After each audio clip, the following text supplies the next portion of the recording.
Don't mess with me, pork chop. What day is this? It's February 2nd. Groundhog Day. You know, I thought it was yesterday. Oh. This past week, my good friend Eric Breen joined me on the channel. We had an interesting conversation about how it feels like modern creators are almost ashamed to write Superman and Captain America as they were originally intended or created to be within comic books nowadays, because they're aspirational heroes. I don't know. I think it makes modern creators feel bad about themselves, or also they might feel bad about what kind of Captain America and Superman represent. Now, one of those creators, obviously the creator currently on Captain America is Ta-Nehisi Coates. He's, I think Marvel's been wanting to make him a big deal for a while. Obviously, he did have a lot of influence as far as the Wakanda he created. Certainly was a big part of the Black Panther movie that did very well in the MCU. But now we have word that he's moving over to DC and not DC Comics, although I'll be surprised if he doesn't get some DC Comics work in the very near future. But he's going to be writing the new Superman movie. Obviously, after everything I've already said about what his work on Captain America, not an inspiring choice as far as I'm concerned. I don't think that he will do a great job on Superman. I will get into my reasons for that. But making matters even worse, and you probably could have seen this one coming from a mile away, J.J. Abrams, the man behind the hollow reboot of Star Trek, the even more hollow sequel series for Star Wars, who obviously he signed an enormous deal with Warner Media to make movies for them. He is going to be the producer. Can you think of a worse pairing of creators to work on something as iconic, as something as important as Superman for Warner Media and at&t? You could probably think of a couple of people worse, but this is about as bad as it gets as far as the people at the helm of Superman. DC Films under Warner Media have gotten Superman so wrong under Zack Snyder's vision that it was going to take somebody really special that really got the character of Superman to get him back to where he needed to be if you wanted a hopeful, sustainable DC Comics universe with Superman, Batman, and Wonder Woman at the forefront as the Trinity. And I think, once again, they have gotten this substantially wrong. And I'll say this. I think it starts with J.J. Abrams. Think about his relaunch of Star Trek. It's going to relaunch Star Trek into a new day, going to go back to the original crew. Oh, that's great. You know, the character actors they got were actually pretty darn good. The Enterprise absolutely looks like better looking version of the spaceship we remember from the TV series and all the movies they had. But what was wrong with Star Trek? Why didn't it resonate with audiences? Why didn't it grow? Why aren't we getting more Star Trek movies to this day? Because it was an absolute hollow shell of what Star Trek was meant to be under Gene Roddenberry. Because J.J. Abrams didn't get what Star Trek really is.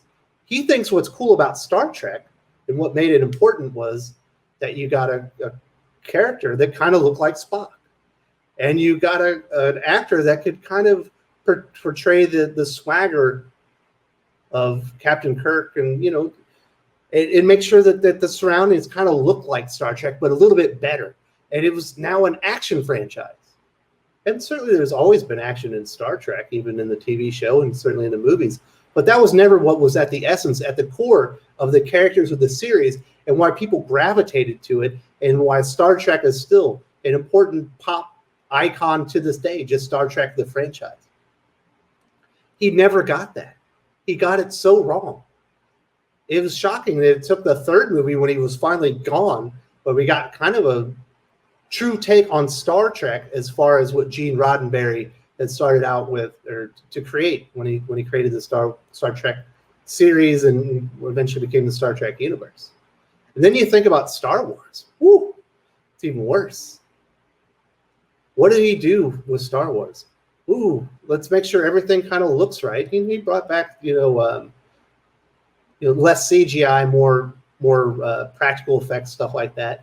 Make sure that we got the Millennium Falcon. Let's get the original crew on board. let's bring in a lot of nostalgia, essentially rehash the plot and story from A New Hope.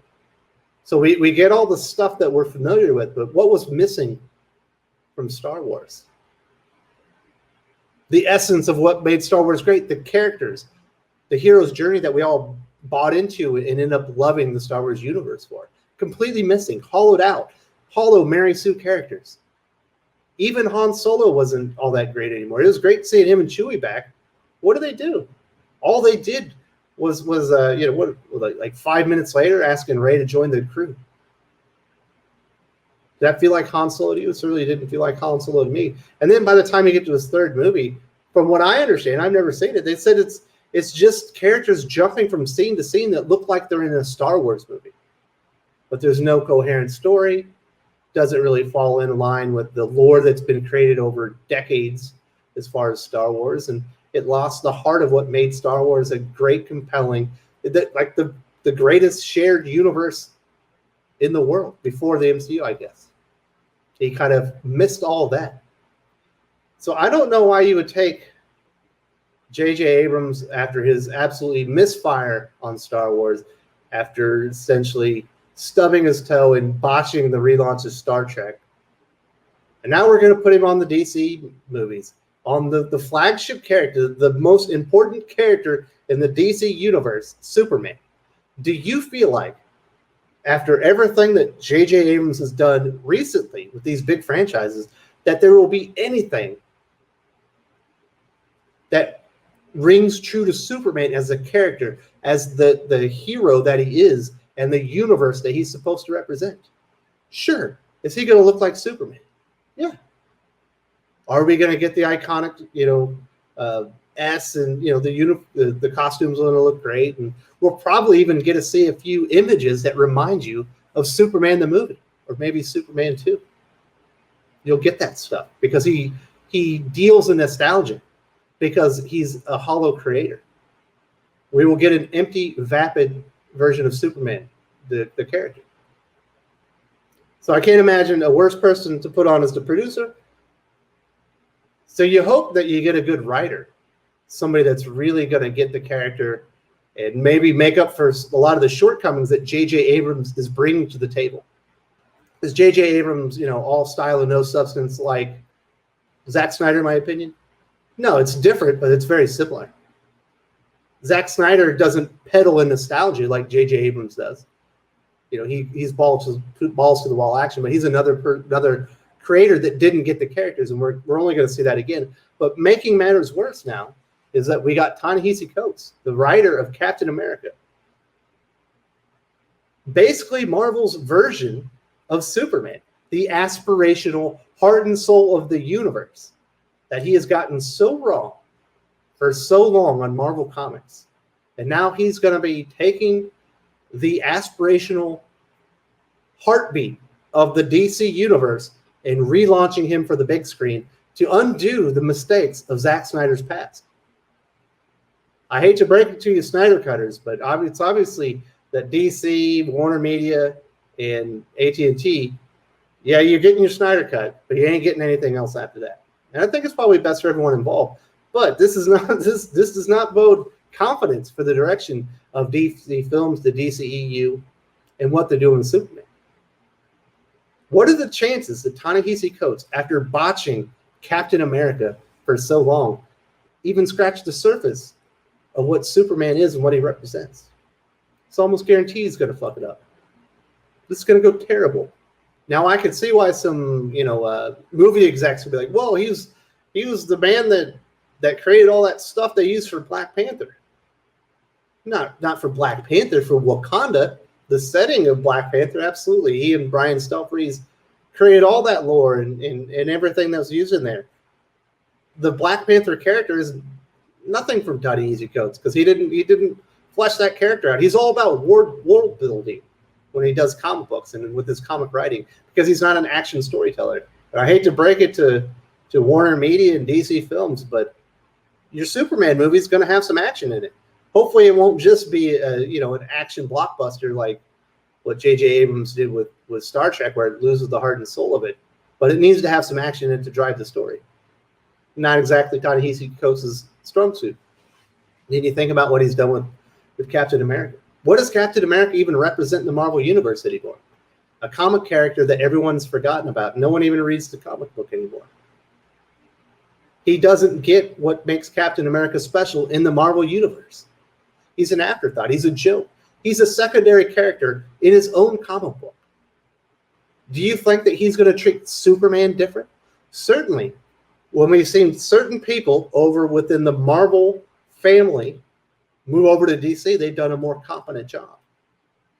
But not on the movies. The Marvel movies are the gold standard in comparison to what they've done in the DCEU. They needed somebody with a strong voice that understood the character that could come in and relaunch Superman. Ta-Nehisi Coates has a strong voice, but he doesn't have the understanding of the character. I don't think he has the respect or the appreciation for the characters and what they represent. You essentially have the man that has botched Marvel's version of Superman, and he gets over and he gets the movie star treatment. He gets to relaunch the movie universe with superstar producer J.J. Abrams. Now, I imagine a vast majority of movie fans, even if you're still a fan of the DCEU after Zack Snyder, are going to be like, who the hell is Ta-Nehisi Coates? I don't know. Google it. You learn about what he thinks of 9/11 responders. It's not very nice. And you can start to see why maybe, just maybe, he's not a big fan of Captain America, or probably not a big fan of Superman. While you're probably not going to get a good, hopeful interpretation of the character, so we will not get a good interpretation of the DC universe moving forward.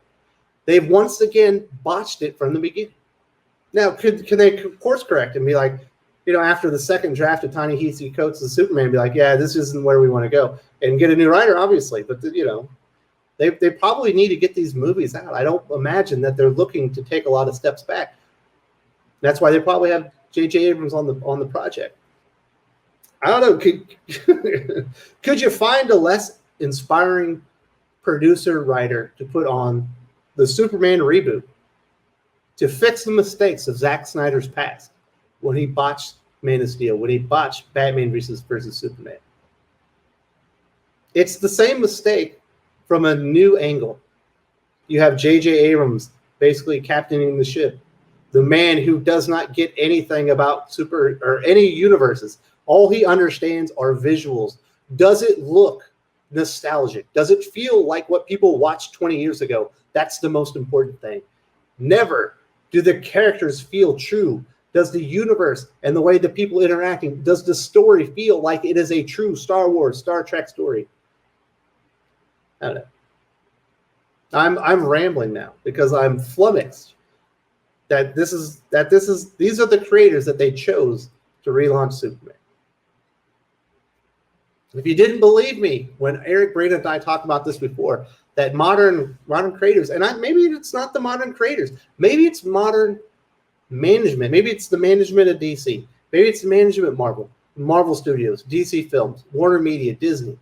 Maybe they're the ones that are ashamed of what Captain America and Superman represent.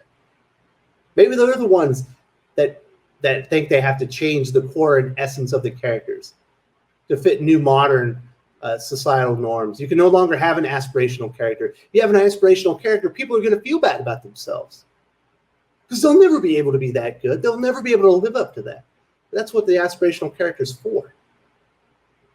It's something to aspire to. Nobody should be able to live up to the standard that Superman's able to live up to. Nobody should really be able to live up to the standard that Captain America is living up to, because they're role models. They're people and characters that you should look up to and want to be more like. I don't believe that's the version of Superman that we're going to be getting in this reboot of Superman under Ta-Nehisi Coates and J.J. Abrams. Those are just my initial thoughts. Obviously, we are going to talk about this far more in depth tomorrow on the Comics Aficionados live at 10 a.m. Eastern, right here on Thinking Critical YouTube. I hope you'll join us for that. These are just my initial thoughts. Just got the information, and I couldn't be more disappointed. How about y'all? I definitely want to hear your thoughts in the comment section. If you enjoyed this video, please give it a like. I would appreciate it very much. It helps us attract more views for the channel. Subscribe for future commentary, comic book news, and reviews. And don't forget to ring the bell for notifications. If you want to talk comics, movies, and much, much more, you can follow me on Twitter at Wes_from_TC. With that, Salamat Po, and I'm out.